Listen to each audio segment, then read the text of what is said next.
คำเดียวเจ้าคุณอาจารย์จะไปนะครับเนาะเจิญศรัทธาสาธุชนได้กราบเจ้าคุณอาจารย์ในเบื้องต้นก่อนนะครับเจิญพร้อมกันนะครับ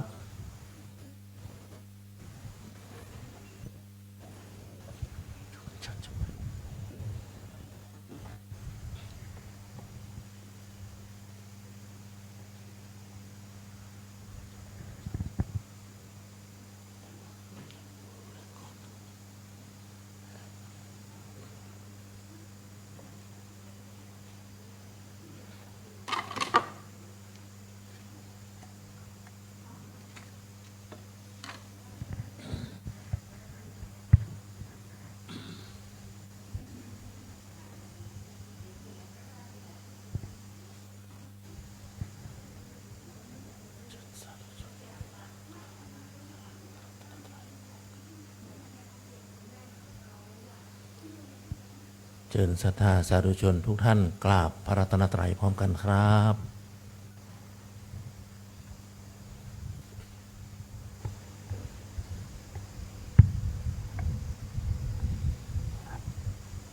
อิมินาสการเรนะพุทธังอาภิปูชยามะอิมินาสการเรนะธัมมังอาภิปูชยามะอิมินาสการเรนะสังฆังอาภิปูชยามะอะระหังสัมมาสัมพุทโธภะคะวาพุทธังภะคะวันตังอาภิวาเทมิสวากขาโตภะคะวะตาธัมโมธัมมังนามัสสามิสุปฏิปันโนภะคะวะโตสาวกสังโฆสังฆังนะมามิ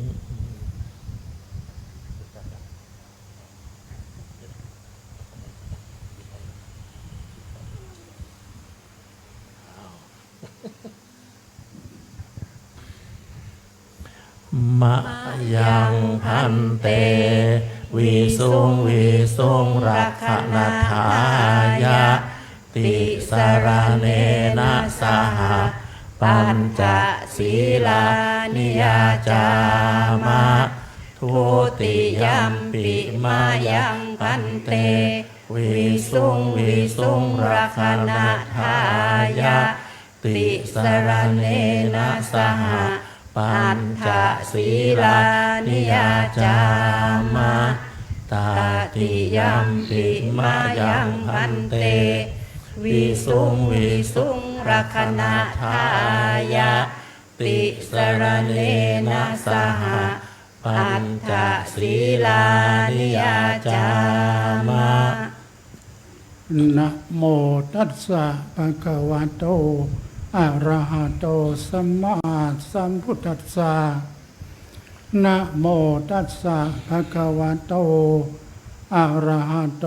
สัมมาสัมพุทธัสสะนะโมตัสสะภะคะวะโตอะระหะโตสัมมา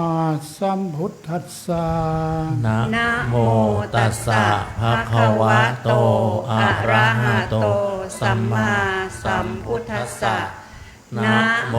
ตัสสะภะคะวะโตอะระหะโต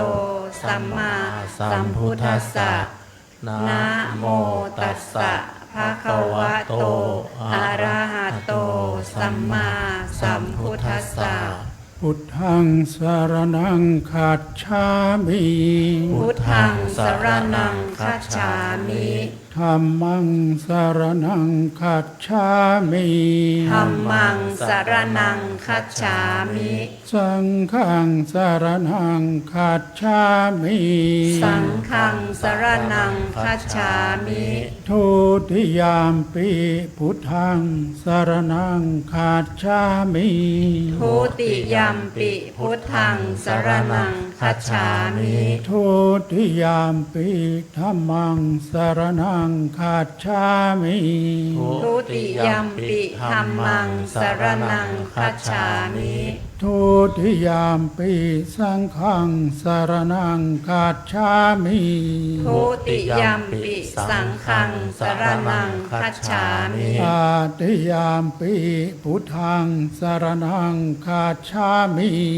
ตติยัมปิพุทธัง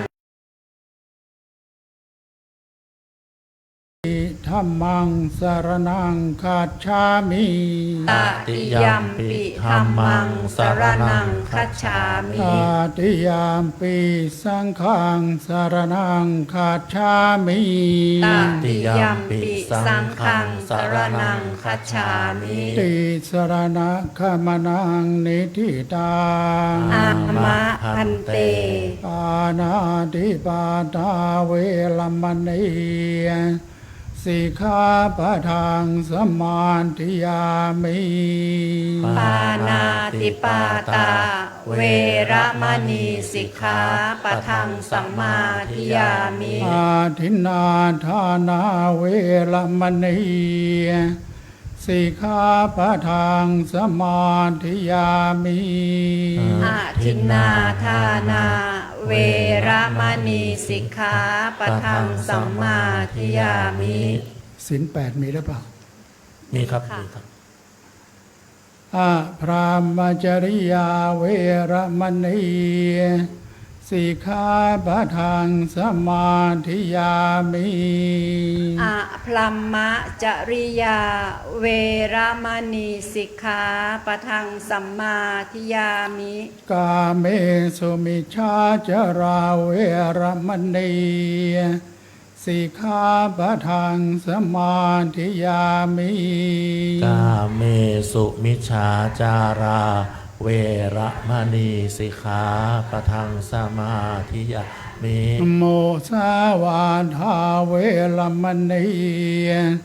สิกขาปะทังสมาธิยามิ มุสาวาทา เวระมณีสิกขาปะทังสัมมาทิยามิ สุราเม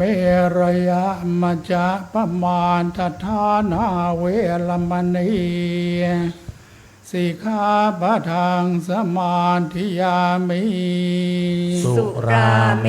รยะมัชฌะปมาทฐานา เวระมณีสิกขาปะทังสมาธิยามิ ศีลห้าวิรัตเพียงแค่นี้ วิกาลโภชนาเวรมณีสิกขาปะทังสมาธิยามิ วิการะโภชนา เวระมณีสิกขาปะทังสัมมาทิยามิ นัจจคีตวาทิตาวิสุกทานสนามาลาคันธาวิเลปนาทารณะมันดนาวิภูสนาทานาเวรมณีสิกขาปะทังสมาธิยามิ นัจจะคีตะวาทิตะวิสุกะทัสนะ มาลาคันทะวิเรปนะทารณะมันดนะวิภูสนัฏฐานา เวระมณีสิกขาปะทังสัมมาทิยามิ อุจจาสยนามหาสยนาเวรมณีสิกขาปะทังสมาธิยามิ อุจจาสยนะมหาสยนา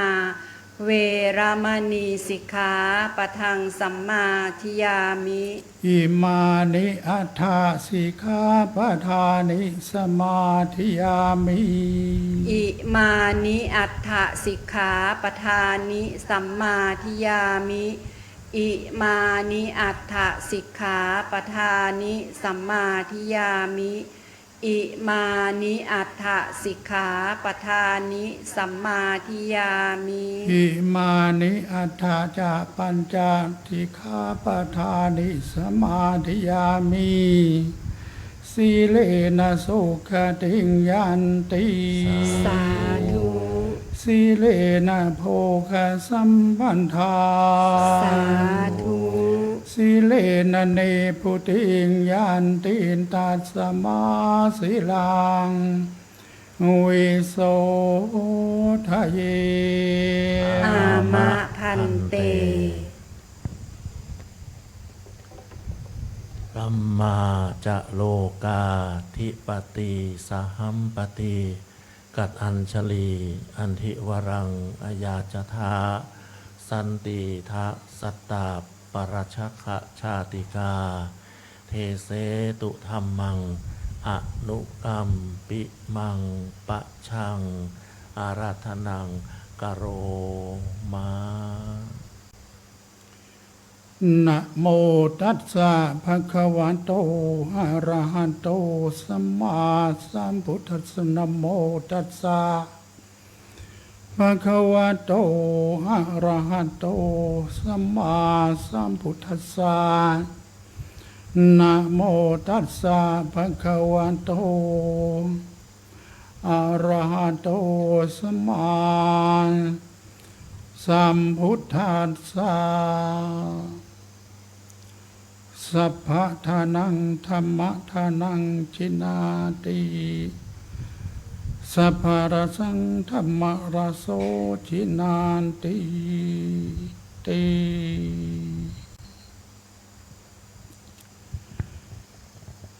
ขอนอบน้อมแด่พระบรมศาสดาพระสัมมาสัมพุทธเจ้าผู้ได้ตรัสรู้ญาณธรรมทั้งหลายโดยพระองค์เองไม่มีผู้เปรียบปรานพร้อมด้วยพระสัทธรรมและคณะพระอริยสงฆ์เจ้าทั้งหลายขอกราบนมัสการพระเดชพระคุณท่านเจ้าคุณพระอาจารย์พระภาวนาธรรมาภิรัตน์ท่านเจ้าคณะอำเภอเมืองจังหวัดเชียงใหม่ท่านอธิบดีสงฆ์แห่งสำนักวิปัสสนากรรมฐานแห่งที่2จังหวัดเชียงใหม่วัดร่ำเปิงตะโพธารามแห่งนี้ด้วยความเคารพยิ่งขอสวัสดีมายังเพื่อนพระภิกษุน้องๆสามเณรขอเจริญพรถึงแม่ชีโยคีคณะศรัทธาสาธุชนที่ได้มาร่วมฟังเทศน์ฟังธรรมในวันศีลวันพระวันธรรมสวนะเราได้ฟังธรรมตามการย่อมเป็นอุดมมงคลอันยิ่ง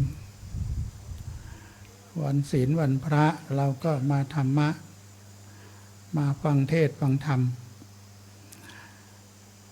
วันนี้อาตมาได้ขึ้นคำว่าสัพพะทานังธรรมะทานังชินาติสัพพะรสังธรรมะรสโสชินาติการให้ธรรมะการให้ความจริงการให้ธรรมเป็นทานย่อมชนะการให้ทั้งปวงรสแห่งพระสัทธรรมได้ฟังคำสอนของพระบรมศาสดาพระสัมมาสัมพุทธเจ้าแล้วเนี่ยเหมือนรสเปรี้ยวหวานมันเค็มที่เราทานอาหารเข้าไปแต่รสในการฟังเทศน์ฟังธรรม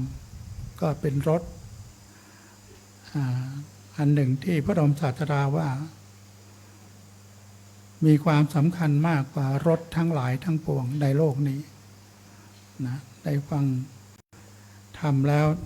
ได้ทราบซึ้งได้เข้าใจในคำสอนของพระบรมศาสดาพระสัมมาสัมพุทธเจ้าก็จะได้นำไปประพฤติปฏิบัติตามคำสั่งสอนของพระบรมศาสดาพระสัมมาสัมพุทธเจ้าย่อมให้แสงสว่างกับพวกเรานักศีลนักบุญที่เราเป็นชาวพุทธมามกะเราได้มีพระพุทธพระธรรมพระสงฆ์เป็นที่ระลึกเป็นที่พึ่งเป็นที่อาศัย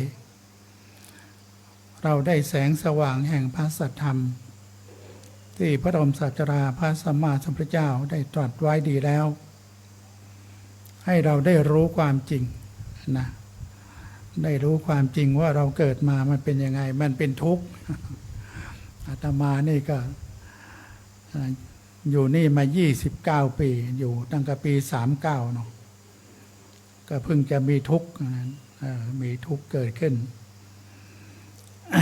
ก็ต้องไปรักษาทุกข์นะโรคยาปรมาราภาความไม่มีโรคเป็นลาภมันประเสริฐอันยิ่ง ที่พระบรมศาสดาพระสัมมาสัมพุทธเจ้าตรัสไว้ ความไม่มีโรคมันก็ดีเนาะไม่มีโรคไม่มีภัย แต่มันเป็นไปได้ไหมอายุเข้า80แล้วมันก็คงจะเสื่อมสภาพไปตามกาลเวลา เราลองนึกถึงรถหรือเกวียนฟังธรรมตามอัธยาศัยเนาะไม่ต้องพนมมือจะเมื่อยถ้าเราใช้มา80ปีนี่มันก็โอ้โหผุพังไปไม่รู้เท่าไหร่รถยนต์นี่อาตมาใช้คันสุดท้ายใน24 ปี พอมาบวชเนี่ยพี่ชายหรือขายเป็นเศษเหล็กไปเลยว่างั้น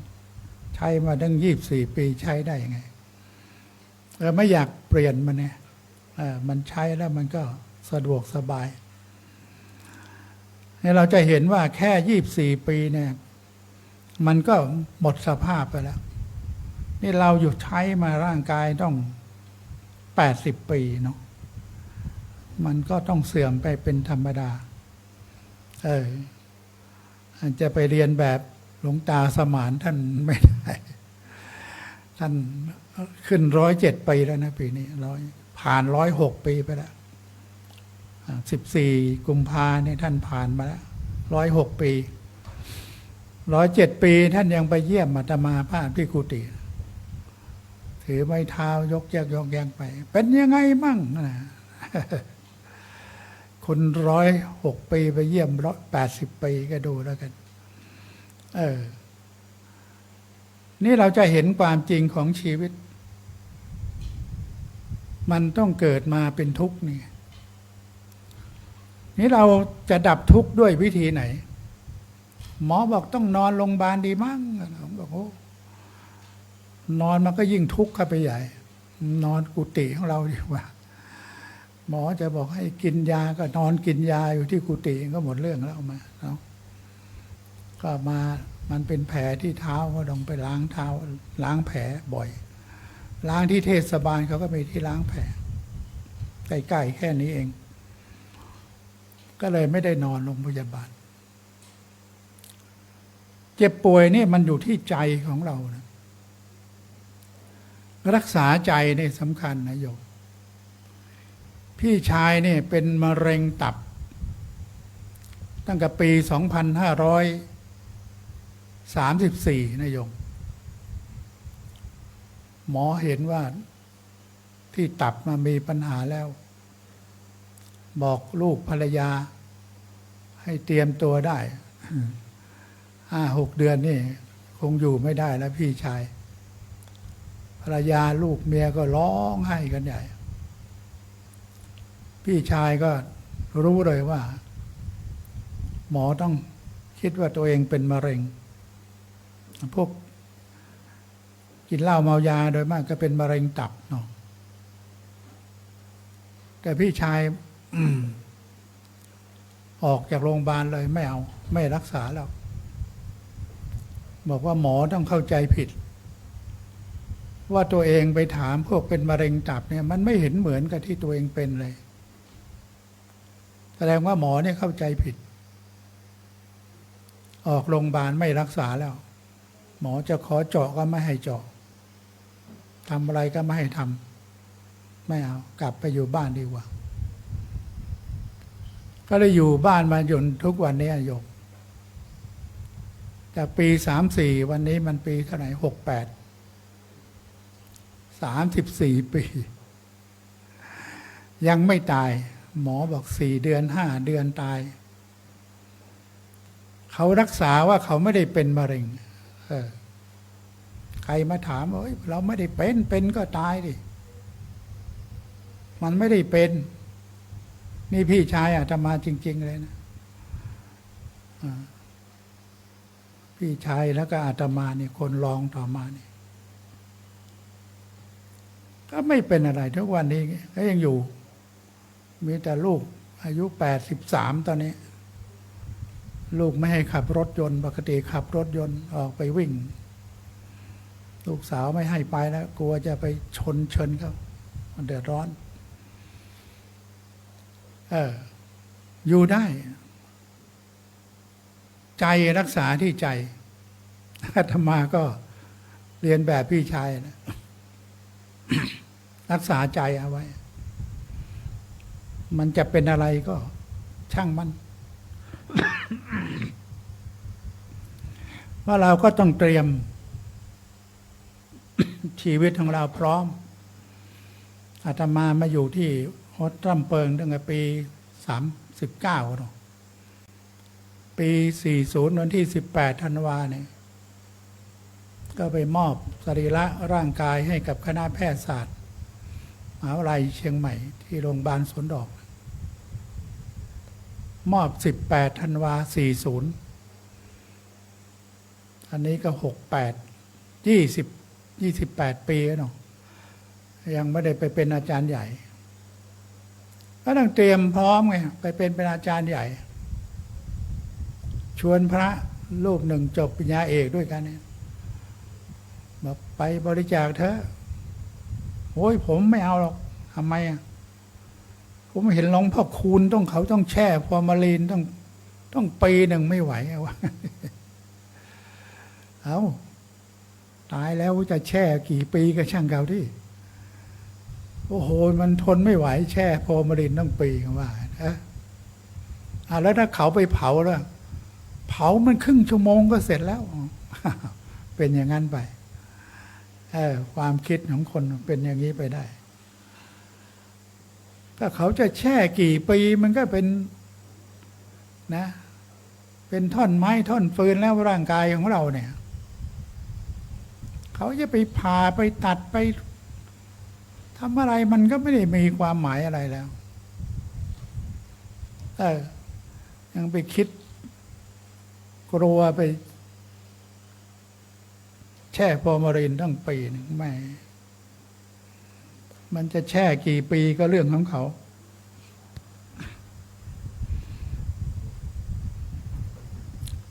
ทีนี้เรามาดูที่พระบรมศาสดาพระสัมมาสัมพุทธเจ้าตรัสเรื่องการเจ็บป่วยนี่พระองค์ใช้ธรรมโอสถรักษาพระโมคคัลลานะพระสงฆ์ต่างๆในสมัยนั้นเป็นพระอรหันต์นะครับพระเจ้าก็ใช้ธรรมโอสถคือให้พระไปแสดงธรรมโพชฌงค์7โพชฌงค์7ประการเป็นธรรมโอสถรักษาพระภิกษุที่เจ็บป่วยแม้แต่พระบรมศาสดาพระสัมมาสัมพุทธเจ้าเองก็ตามก็ทรงให้พระมาสวดโพชฌงค์7ถวายพระองค์ตอนที่พระองค์ประชวรก็ใช้เนี่ยโพชฌงค์7โพชฌงค์แปลว่าองค์การตรัสรู้โพธโพธินี่นะโพธิกับองค์เลยเป็นโพชฌงค์โพธิคือตัวสัตสรู้ต้นโพเนี่ยเมื่อก่อนไม่ใช่ชื่อต้นโพแต่เมื่อพระองค์ตรัสรู้ที่ใต้ต้นสีมหาโพธิ์ก็เลยกลายเป็นต้นโพโพธิคือความรู้องค์ความรู้นะโพชฌงค์7ประการที่พระบรมศาสดาพระสัมมาสัมพุทธเจ้าให้พระไปแสดงให้ฟังประกอบด้วยอะไรบ้างข้อที่หนึ่งคือสติสัมโพชฌงค์ใช่ไหมสติต้องมาก่อน เจ็บป่วยถ้าไม่มีสติมันก็ยุ่งแล้วสติคือการกำหนดนี่สติปัฏฐานสี่นี่คือกรรมฐานนี่แหละนะกายเวทนาจิตธรรมนี่พิจารณาที่กายของเรานี่แหละภายนอกภายในเราเป็นยังไงกายของเราเจ็บป่วยแล้วมันเป็นยังไงมันต้องเสื่อมไปเป็นธรรมดาก็อยู่ที่พิจารณาที่กายของเราเนี่ยนะเจ็บเนาะปวดเนาะอาตมานี่น้ำเหลืองไหลเลยในที่ขาก็พูดกับพระที่ไปช่วยว่านี่เรายังไม่ทันตายน้ำเหลืองไหลแล้วใช่ไหมหมอก็เลยฉีดยา กันเชื้อไว้ให้ก็มันก็เลยหาย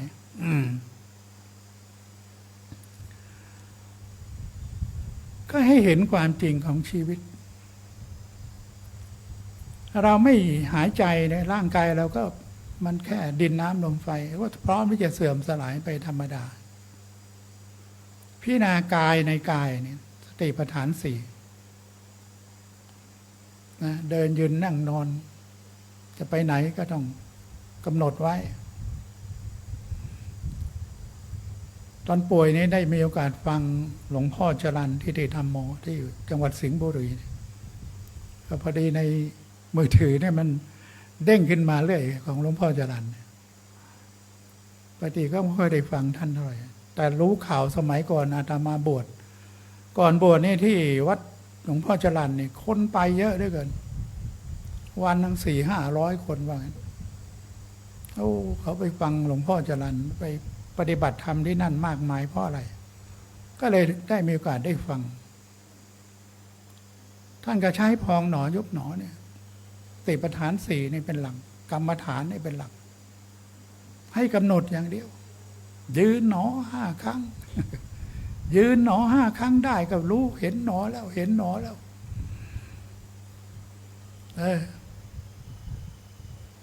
ใครมีลูกมีผัวอย่าไปหึงอย่าไปหวง ปล่อยเข้าไปแผ่เมตตาให้เขาไปท่านก็จะพูดแบบชาวบ้านท่านจะจำคนแม่นชื่อคนโน้นคนนี้ท่านก็ทักทายได้หมด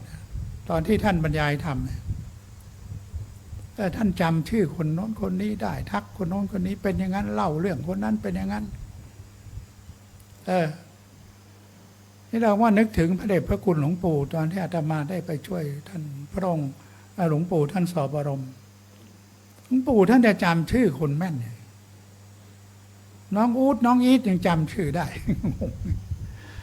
อาตมาได้จำไม่ค่อยจะได้น้องอู๊ดมาเป็นยังไงมั่ง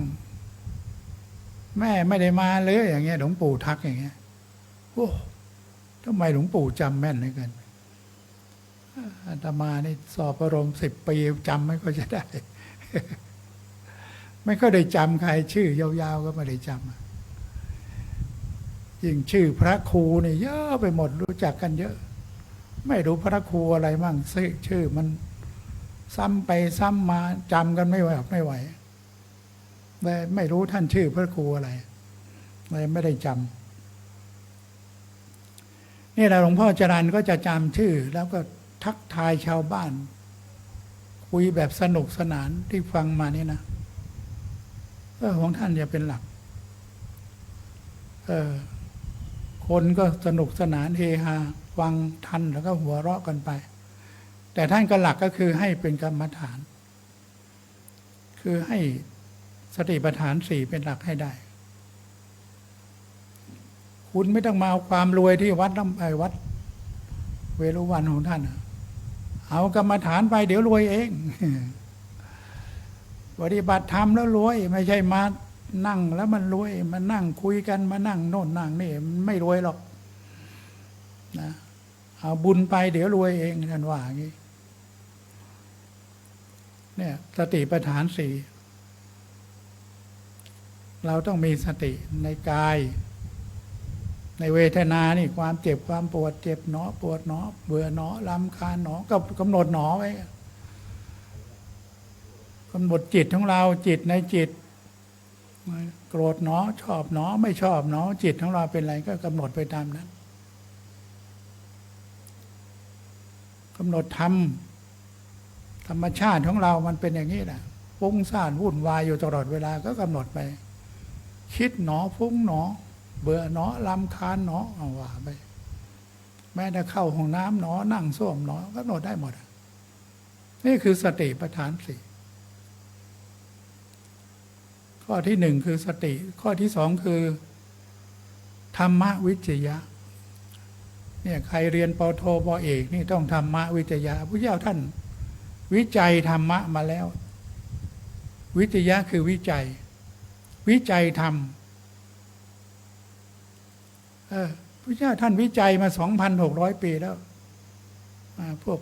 ปริญญาตรีปริญญาโท ปริญญาเอกเพิ่งจะมาทำเรียนวิจัยกันเนี่ยมาทำรีเสิร์ชกันเนี่ยเราเพิ่งมารู้โอ้พระเจ้าท่านทำวิจัยมา 2,600 ปีแล้วธรรมวิจยะศึกษาข้อธรรมวิจัยค้นคว้าความจริงของชีวิตเราบ้างดิไปศึกษาเรื่องข้างนอกทางนั้นเรื่องนอกโลกในโลกเรื่องร้อยเรื่องพันเรื่องตัวเองไม่ศึกษา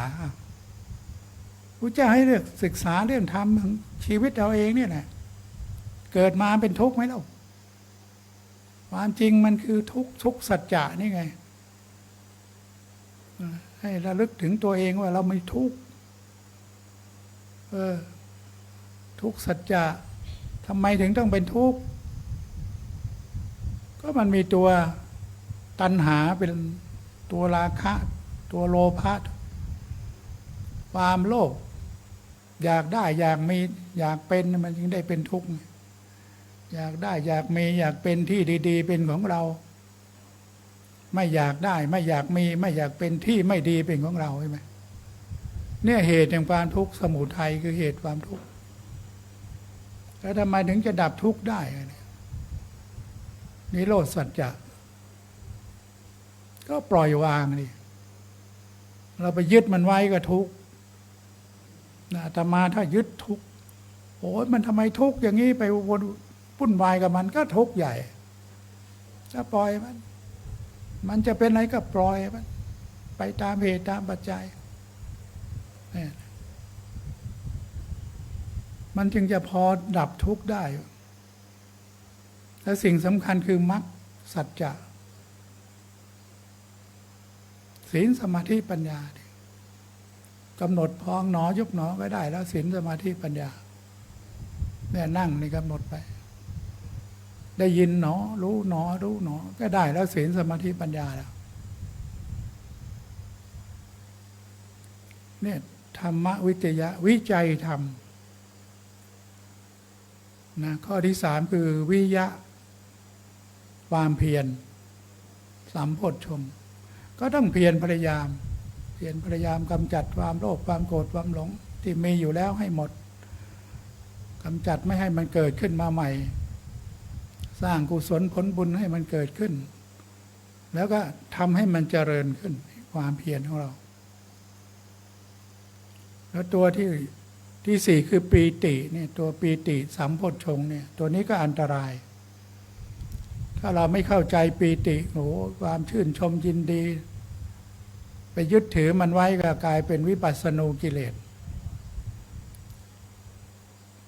ตัวชื่นชมยินดีมันเกิดขึ้นกับเราเมื่อไหร่เราก็ให้รู้หนอมันเป็นธรรมชาติที่เกิดขึ้นเดี๋ยวมันก็ดับไปชั่วครั้งชั่วคราวมันไม่มีอะไรแน่นอนอย่าไปยึดว่านี่สุขนี่ทุกข์มันเดี๋ยวมันเกิดขึ้นตั้งอยู่ดับไปตัวที่ห้าคือปัสสัทธิพอเราเข้าใจมันจะเกิดสงบด้วยกายวาจาใจของเราเกิดสงบวางใจได้ทำใจได้มันก็จะเกิดตัวที่หกคือสมาธิตั้งมั่นจิตตั้งมั่นแล้วตัวสุดท้ายคืออุเบกขาวางเนี่ยปล่อยวางและอุเบกขาเนี่ยไม่เอาแล้ว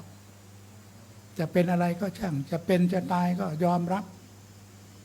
เราเกิดมาทำไมก็เกิดมาเพื่อตายทำไมเราไม่บอกกันนะว่าเกิดมาเพื่อตายเกิดมาใช้กรรมแล้วละกรรมอะไรที่เราทำเกิดมาเพื่อตายแต่เราไม่พูดกันเท่านั้นเองในโลกนี้มาเท่าไหร่ก็ไปเท่านั้นอาตมาอยู่นี่จะ30 ปีแล้วเนี่ย29 ปีแล้วในวิหารนี่ก็เปลี่ยนไปต้องเยอะแล้วเนาะตั้งแต่โยมแม่จันฟองเนาะลูกสาวอาตมาใหม่ก็ได้ยินแม่จันฟองรุ่นแม่จันฟองรุ่นโน้นโอ้โหไปไหนนะโยมแดงไปหมดแล้วเนาะโยมแดงยังอยู่นี่ยังอยู่กันไปเมินๆเนาะอาตมาก็ ก็พอยังอยู่ได้พอสู้ได้ก็สู้กันไปแค่นี้นะวางก็มันจะเป็นอะไรก็ช่างก็วางอุเบกขาอุเบกขาสัมโพชฌงค์สุดท้ายคือปล่อยวางมันไม่มีอะไรหรอกมันก็เป็นของมันเช่นนั้นเองก็มีการเปลี่ยนแปลงอยู่ตลอดเวลาวัดร่ำเพิงก็เปลี่ยนแปลงตลอดเวลาพระเดชพระคุณท่านเจ้าคุณพระอาจารย์ก็มาเปลี่ยนแปลงมาใหม่ๆนี่ก็โอ้ยนะวิหารนี่ก็นิดอุโบสถก็หลังเล็กนิดเดียวเองอาตมาเข้าไปช่วยล้างพระในประธานในอุโบสถนั้นไปกับพระ2-3 รูปไปช่วยกันล้างฝุ่นโอ้โหฝุ่นในอุโบสถมันมากมายมหาศาลเนาะเรียกว่าเข้าไปในคุกฝุ่นก็เลยหลังพระประธานในอุโบสถรุ่นเก่าเนี่ยโอ้โหพอจะล้างกันออกครึ่งค่อนวันเอาน้ำล้างให้ออกไม่หมดเดี๋ยวนี้อุโบสถเป็นยังไงเปลี่ยนแปลงมหาศาลไปแล้วนี่คือความจริงที่มันต้องมีการเปลี่ยนแปลงไปตามเหตุตามปัจจัยคนที่เรามีอยู่ก็เปลี่ยนแปลงไปตามเหตุตามปัจจัยวันนี้นาฬิกาไปไหนไม่รู้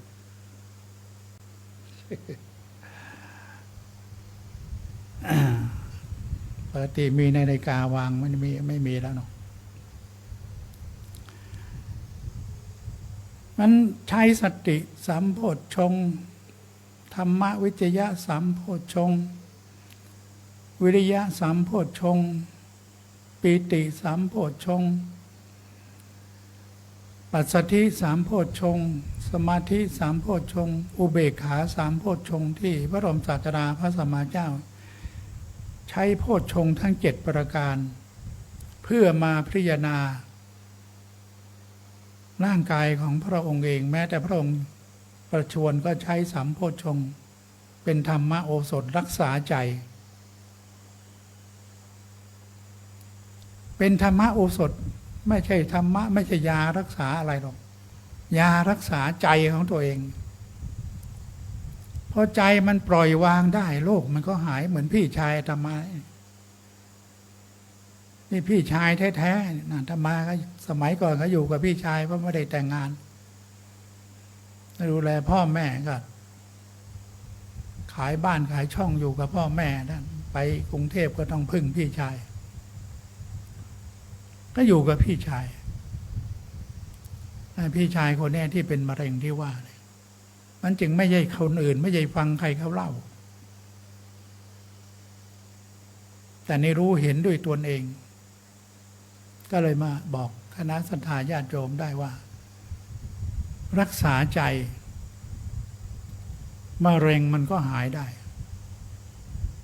เขาไม่เชื่อว่าเขาเป็นมะเร็งทั้งที่หมอก็บอกว่าเป็นมะเร็งอาตมานี่เอาเอ็กซเรย์ของเขาฟิล์มของเอ็กซเรย์ไปให้สถาบันโรคมะเร็งดูว่าอาตมานี่เป็นประจำภาคโรงพยาบาลกลางที่กรุงเทพมาก่อนรู้จักหมอเยอะหมอเห็นเอ็กซเรย์แล้วบอกตายแน่ เจ้าของฟิล์มเนี่ยตายแน่5-6 เดือนก็ตายแล้วอยู่ได้ไม่นานนี่อยู่มา34 ปียังไม่ตายไม่ใช่ใครอื่นพี่ชายทำไมมีคนมาถามเยอะทำไมพี่ชายไม่ตายก็บอกให้เขาไปถามกันเอาเองอาตมาจะไปรู้ไงอาตมาไม่ได้เป็นให้เขาโทรไปถามกันเอาเองพี่ชายบอกเราไม่ได้เป็นมะเร็งหมอเข้าใจผิดถ้าเราเป็นมะเร็งก็ตายไปแล้วสิเราไม่ได้เป็นก็แค่นั้นนะ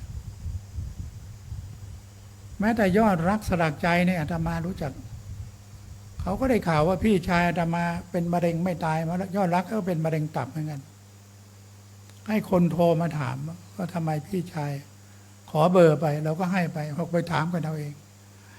ไอ้เราบอกไปเดี๋ยวเขาไม่เชื่อให้เขาถามตัวกันเอาเอง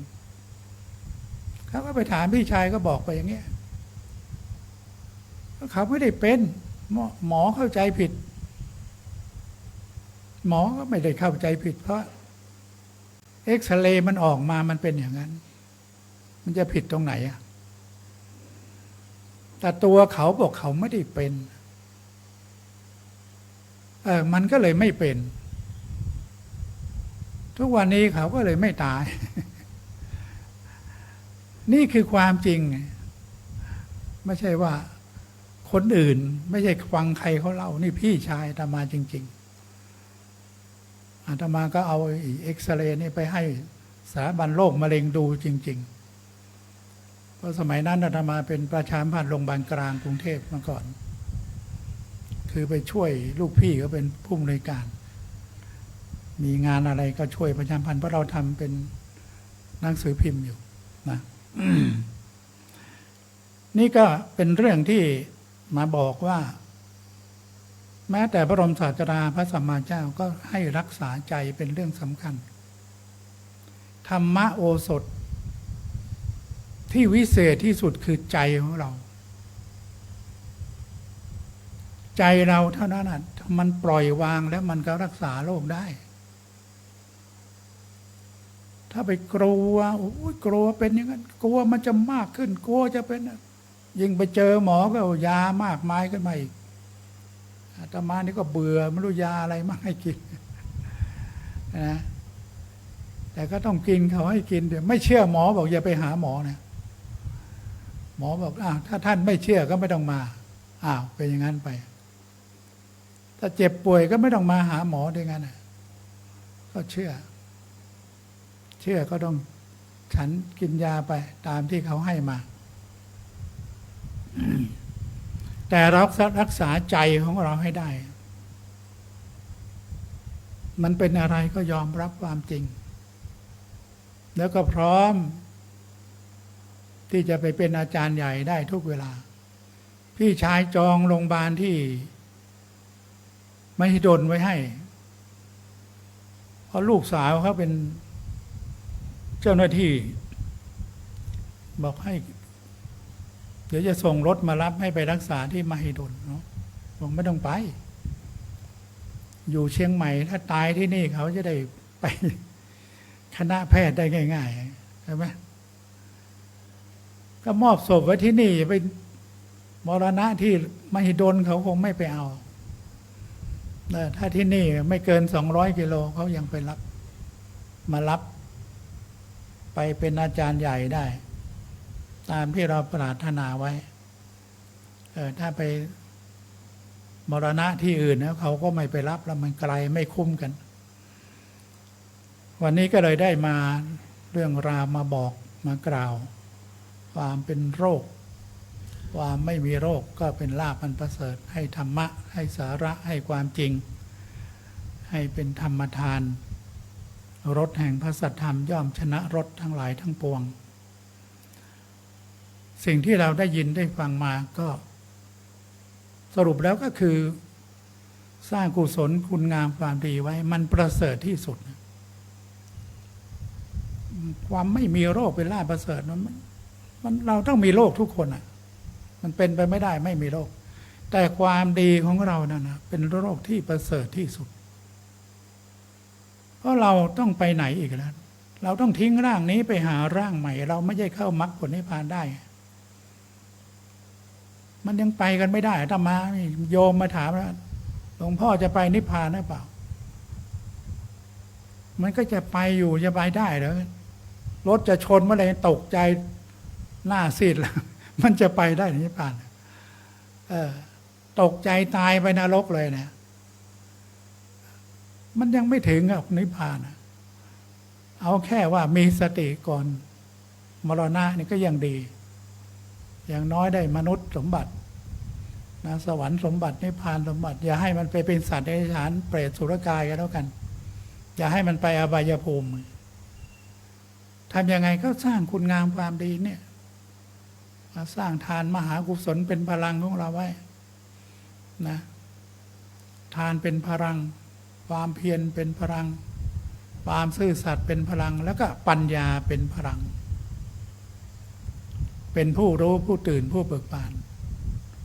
ปัญญาก็คือสร้างคุณงามความดีเป็นพลังของจิตใจ ดีที่สุดคือสร้างคุณงามความดีเป็นพลังของชีวิต เพื่อเราจะได้จากโลกนี้อย่างเป็นผู้มีพลังแล้วก็ไปสู่โลกหน้า ที่มีความสุขที่เราปรารถนาได้สมความปรารถนาก็ขอให้ทุกท่านได้มีความสุขความเจริญความปรารถนาสิ่งหนึ่งประการใดขอให้สมความมุ่งมา่ปรารถนา จะอยู่แห่งหนตำบลใดจะไปแห่งหนตำบลใดขอให้ปราศจากโรคาพยาภัยอันตรายทั้งปวงได้รับด้วยความสุขความสำเร็จตามที่มุ่งมา่ปรารถนาทุกสิ่งทุกประการทุกท่านทุกคนเทินในวังก็มีด้วยประการละชนี อันธรรมยังสาธุกลังกะโลมาเสธุสาธุสาธุได้รายชื่อผู้ถวายกันเทศหรือยังครับยังกะอ๋อถ้ายังว่าเป็นยังนะครับเนาะเชิญน้องหน่อยก็แล้วกันนะครับนะเชิญน้องหน่อยก็แล้วกันเนาะ